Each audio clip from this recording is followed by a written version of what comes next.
योद्धा the illustrated military history of India के लेखक शिव कुणाल वर्मा जी हमारे साथ हैं।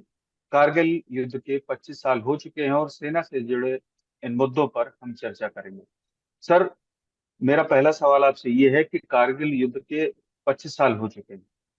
भारतीय सेना को किन सबक को याद रखने की सबसे ज्यादा जरूरत है? क्या सर्वोच्च प्राथमिकता होनी चाहिए उसकी? नमस्कार जी, thank you for having me on your show.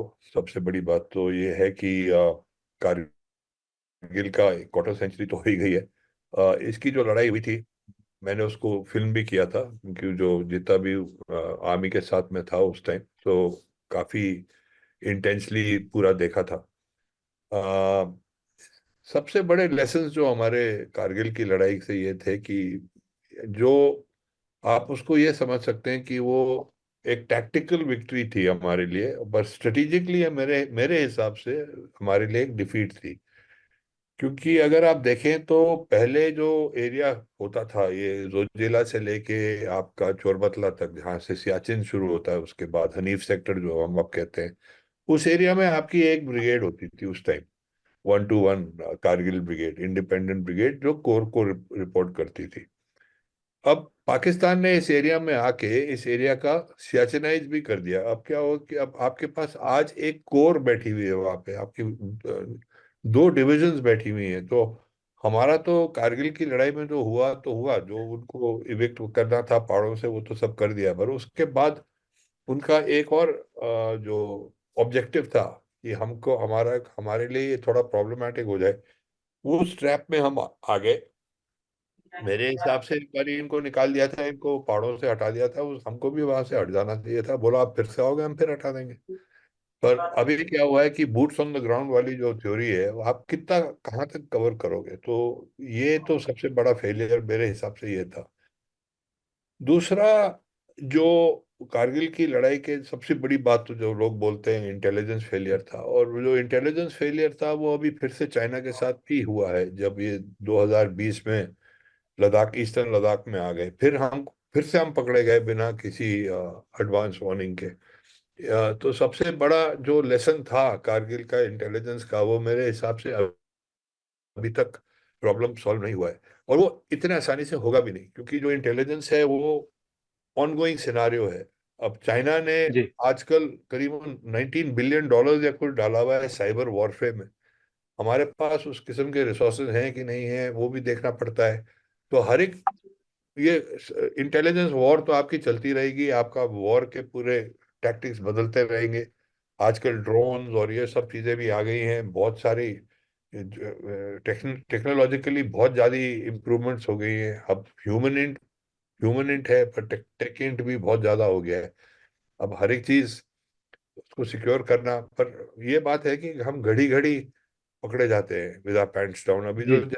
Jammu में भी हो रहा है, ये भी अब एक अगर देखा जाए तो ये भी एक किस्म का इंटेलिजेंस फेलियर है, क्योंकि यहाँ पे भी हमने उसका थ्रेट असेसमेंट नहीं किया ठीक से। मेरा इस अगला सवाल उसी पर था। मेरा इस अगला सवाल आपसे यही था कि कश्मीर में जो आतंकी गतिविधियां देखी गई हैं और जिस तेजी से अचानक वहां पर गतिविधियां बढ़ी हैं, उसको आप किस तरह से देखते हैं? ये सबसे बड़ा प्रॉब्लम ये है कि आज तक हम इन अ वे लकी हैं कि उनका पूरा फोकस वैली में था, क्योंकि उनको वैली में मैक्सिमम प्रेस और मीडिया और पब्लिसिटी मिलती थी। मैं आतंकवादियों की बात कर रहा हूँ। जी। लेकिन ये जो जम्मू से लेके आपका सेक्टर एक्सटेंड करता है, पहले तो अखनूर आता है, उसके बाद ये पूरा रजौरी और नौशहरा, रजौरी, पुंछ, ये जो एरिया है ना, ये मीरपुर, कोटली, ये ट्रेडिशनली बहुत ही मुश्किल एरिया है, क्योंकि ये शिवालिक वाला जो एरिया है बिल्कुल अनड्यूलेटिंग है। इसमें आदमी कहीं भी छुप सकता है, बहुत घने जंगल भी है इस एरिया में। इसमें तो आदमी आपके आंखों के सामने गायब हो जाएंगे। और एक इस जानकारी ये भी आ रही है कि हम्म, वो लोग अपना रास्ता बदल रहे हैं, जो आतंकी जा रहा है उन्होंने अपने रास्ते बदल दिए हैं और नए रास्तों से वहां से आतंकी आ रहे हैं। वो तो होता ही ऐसी भी रहता जानकारी है। सामने। वो जब आपको वो इसे इवॉल्विंग सिचुएशन है ना, आप इधर से पानी को रोकेंगे तो फिर पानी कहीं और से आएगा। तो ये तो, और उस एरिया में बहुत पोरस एरिया है वो, क्योंकि उसमें क्रॉस करना और आसान, एलओसी है वहां पे, लाइन ऑफ कंट्रोल। आपने उसको पूरा अब तो फेंसिंग भी हो गई है, ये भी हो गया है, वो भी हो गया है, लगे हुए हैं।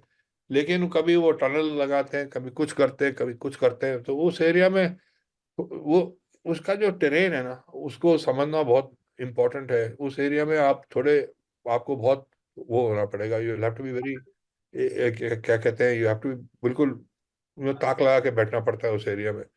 और मोस्ट काफी सारी इन्फिल्ट्रेशन जो पहले कश्मीर में भी होती थी, वो इसी एरिया से होके पीर पंजाल को क्रॉस करके फिर आते थे वैली के अच्छा। अंदर। जी। मेरा एक सवाल इस इशू को लेकर के है कि तीनों सेनाएं पहले अलग अलग काम करती थी और इसी वजह से सीडीएस का पोस्ट क्रिएट किया गया। जी क्या आपको लगता है कि सीडीएस का पोस्ट क्रिएट किए जाने से ये मुद्दा सुलझ गया है? क्योंकि जो समन्वय आपस में होना चाहिए, क्या आपको वो अब दिखता है तीनों सेनाओं के बीच? देखिए, सबसे बड़ी बात जो इम्पोर्टेंट है कि तीनों विंग जो सेना के हैं, चाहे वो एयरफोर्स हो, चाहे नेवी हो, चाहे आर्मी हो, इनके रोल एक्चुअली अलग अलग हैं। तो थोड़ा बहुत तो इनका जो अपनी सर्विस का इंटरेस्ट होता है, मतलब जो एयरफोर्स वाले हैं वो अपने नज़र से देखते हैं, जो नेवी वाले हैं वो अपने नज़र, इन सबको एक ही प्लेट पे लाना बहुत ही कठिन काम है। और इसको, ये भी इवॉल्विंग प्रोसेस है।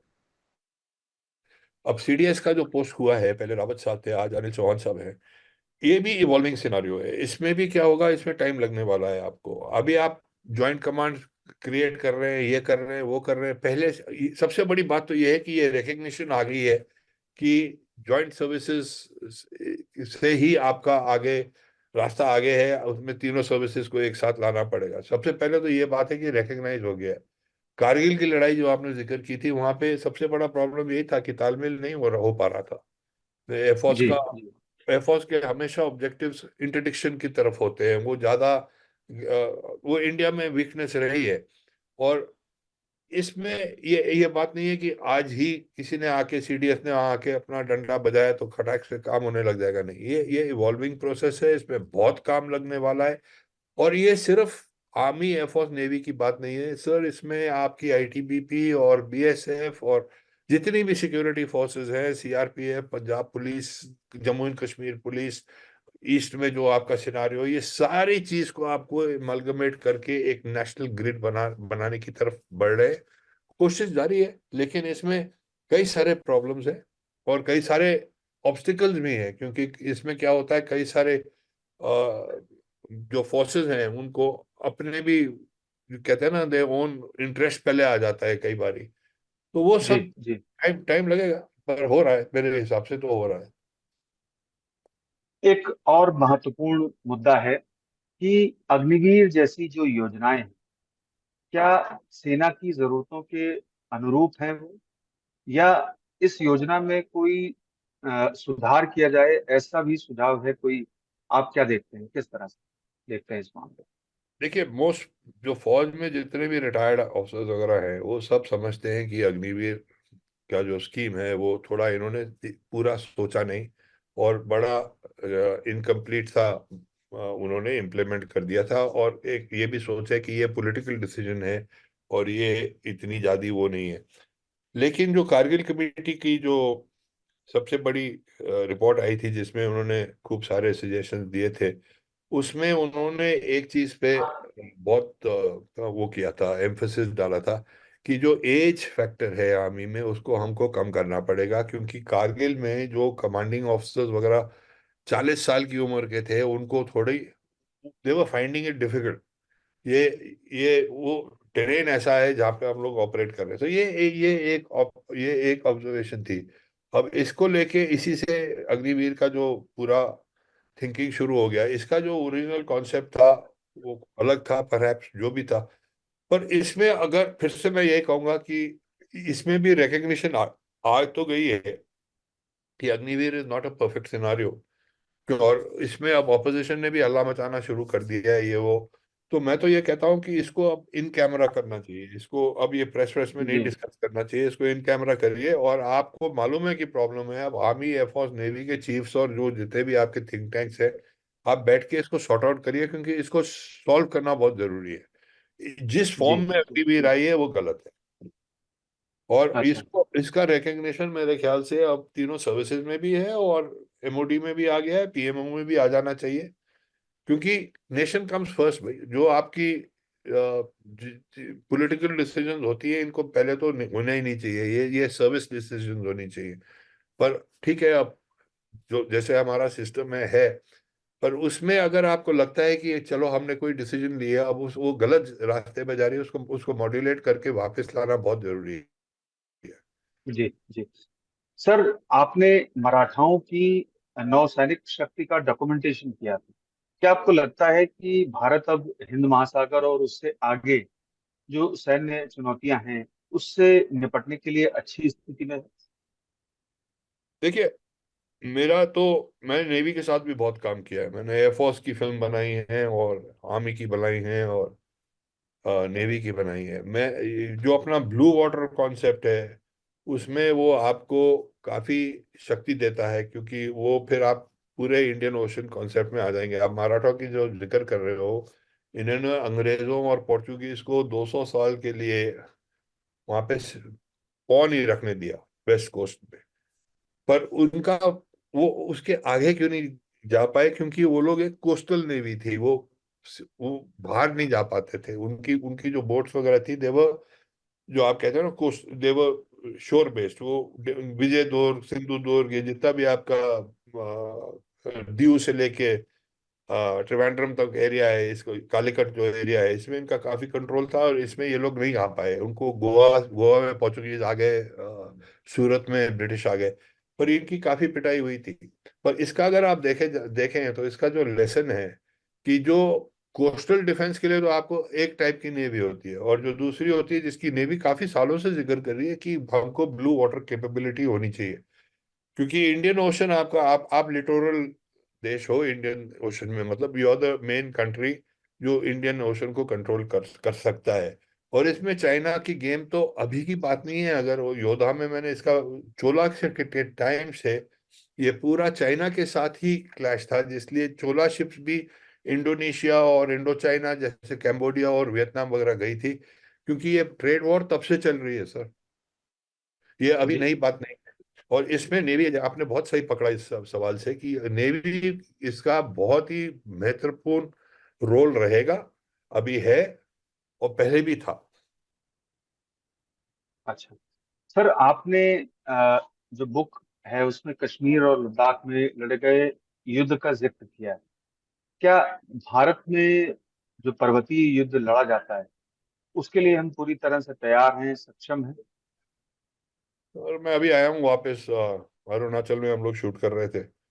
तो एक किताब बना रहे हैं वहाँ पे, जिसमें हम पूरे अरुणाचल को डॉक्यूमेंट कर रहे हैं। तो इस टाइम मैं गया तो जहाँ पे 62 की लड़ाई हुई थी, जिसकी किताब मैंने लिखी हुई है, वॉर दैट वाज़न्ट, उसका, इस टाइम तो मैं हथुंगला तक गया हूँ। वहां पे अब रोड वगैरह बनने लग गई हैं, ट्रैक्स बनने लगे हैं। और पहली बार ही मेरे को भी जिक्र हुआ कि एग्जैक्टली इसका मतलब क्या है। क्योंकि जब मैं हथुंगला में था, जैसे कि वहां पे एक मराठा पलटन थी, एमएलआई, तो वो मुझे कह रहे थे, देखो साहब, एक जेसीओ मेरे से बात कर रहा था, कहता देखो साहब, आज हमारे पास 300 आदमी हम इस पोस्ट पे रख सकते हैं। हमारे पास एम्यूनेशन की कमी नहीं है, हमारे पास खाने पीने की कमी नहीं है, क्योंकि अब रोड बन गई हैं। पहले हर एक चीज पीठ पे लाद के लानी पड़ती थी। ठीक है, आपके पास 2 दिन जी का एम्यूनेशन था, आपके पास 3 दिन का एम्यूनेशन था, अब हमारे पास 3 महीने का एम्यूनेशन। और जोश उतना ही तेज है, जोश जोश उस टाइम भी बहुत अच्छा था, लीडरशिप नहीं थी। अब लीडरशिप भी हमारी बहुत प्रोफेशनल हो गई है। पिछले 70 साल में जितने भी इंस्टीट्यूशंस आए हैं, अब हमारी ऑफिसर लीडरशिप तो बिल्कुल ही बढ़िया है। चाहे आप उनका एनडीए देखिए, आईएमए देखिए, उसको तो आप छोड़िए, उसके बाद junior command, senior command, higher command, NDC, ये पढ़ते रहते हैं, इनका एवोल्यूशन चलता रहता है, ये कभी बंद नहीं होता। तो आज मेरे जी। हिसाब से, जी, हम अब एक हमारी जो फौज है बहुत अलग टाइप की। और ये कारगिल में दिख गया था। कारगिल में जब मैं था वहां पे, कई लोग मेरे को पूछते हैं कि आपको सबसे बड़ी बात कारगिल में क्या क्या दिखी। और मैं हमेशा ये जवाब दिया है, क्योंकि 62 की जो किताब मैंने लिखी है उसमें तो सब भग है ना इवेंचुअली। क्योंकि अगर आप को लीडरशिप नहीं दोगे तो आदमी करेंगे तो करेंगे क्या।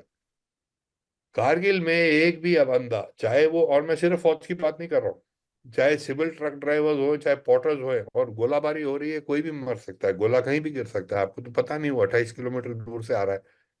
एक भी बंदा लड़खड़ा आया नहीं, किसी के कदम उल्टे नहीं हुए कि जी मैं जा रहा हूँ, चाहे वो सिविल ड्राइवर्स हों चाहे वो फौज वाले हों, सारे के सारे, जी पूरे के पूरे, पहली बारी तिरंगा का मतलब क्या है कारगिल में मेरे ख्याल से बहुत अच्छी तरह महसूस हुआ। सर, क्या बच्चों को प्रेरित करने के लिए जो पाठ्य पुस्तकें हैं उनमें सिलेबस में शामिल किया जाना चाहिए? क्योंकि मैं भी जब पढ़ता था तो अब्दुल हमीद की कहानी मैंने पढ़ी, तो अब जो मौजूदा पाठ्यक्रम है और सिलेबस है उसमें जो वीर सैनिक हैं और सेना के बारे में चैप्टर्स होने चाहिए, और ये जो युद्ध है इसके बारे में जानकारी दी जानी चाहिए। तभी हमने ये योद्धा किताब लिखी है, अभी तो वॉल्यूम एक ही आई है, अगली वाली अगले महीने आ रही है। जी इसमें मैं पिछले, जब मेरी 62 की किताब निकली थी, मैं काफी सरप्राइज था कि मिलिट्री हिस्ट्री कोई पढ़ा नहीं रहा था, और ये हम लोगों ने स्कूलों में काफी इसका इंट्रोड्यूस किया है, और जी काफी अच्छी मूवमेंट चल पड़ी थी। अब ये किताब आ गई है, अब इस किताब के जरिए, क्योंकि ये, आप इसको, इतना वास्ट सब्जेक्ट है ना, इसको अलग रखना पड़ेगा आपको। इसको आप स्कूल की पुस्तकों में, ठीक है, आप अब्दुल हमीद की बात कर रहे हैं, आप 65 की लड़ाई में उनको परमवीर चक्र मिला था, उन्होंने बहुत बढ़िया आरसीएल गन से 3-4 तोपे टैंक्स वैंक्स उड़ाए थे, लेकिन मेरा मतलब यह है कि इतनी बड़ी फौज है, इतनी बड़ी कहानियां हैं, इसके लिए तभी हमने ये किताबें अलग से बनाई है। और अब हमारा ऑब्जेक्टिव है, अब हम इसको हिंदी में भी निकालना चाह रहे हैं, हम इसको रीजनल लैंग्वेजेस में भी निकालना चाह रहे हैं, और हर एक बच्चे को पहुंचाने की कोशिश हमारी तरफ से जाहिर रहेगी। मैं एक अंतिम सवाल आपसे करूंगा कि आपने जोरावर सिंह की लद्दाख की और उससे आगे की जो सैन्य गतिविधियां हैं उनका भी डॉक्यूमेंटेशन किया है। अब भारत को चीन के साथ सीमा मुद्दों का सामना करना पड़ रहा है, आप मौजूदा स्थिति को कैसे देखते हैं? देखिए, सबसे बड़ा प्रॉब्लम चीन के साथ एक और हुआ है, जो मैंने 62 की किताब में जो ओपनिंग सेक्शन है इसमें काफी जिक्र किया है। जब माओ तुंग 1949 में, जब उनका पीआरसी ने जो पुरानी जो हुकूमत थी चाइना की, उसको फॉर्मोसा, जो अब ताइवान कहलाता है, वहां भगा दिया। उसके बाद सबसे बड़ी बात यह है कि माओ तुंग जब आए पावर में, उन्होंने पूरा इतिहास को अपनी तरफ से बोल दिया। उन्होंने कहा तिब्बत जी हमारा हिस्सा होता है। एक्चुअली उल्टी बात थी, तिब्बत का कब्जा, कब्जा तो नहीं, तिब्बत का रूल, मंगोलिया का रूल उनके ऊपर था।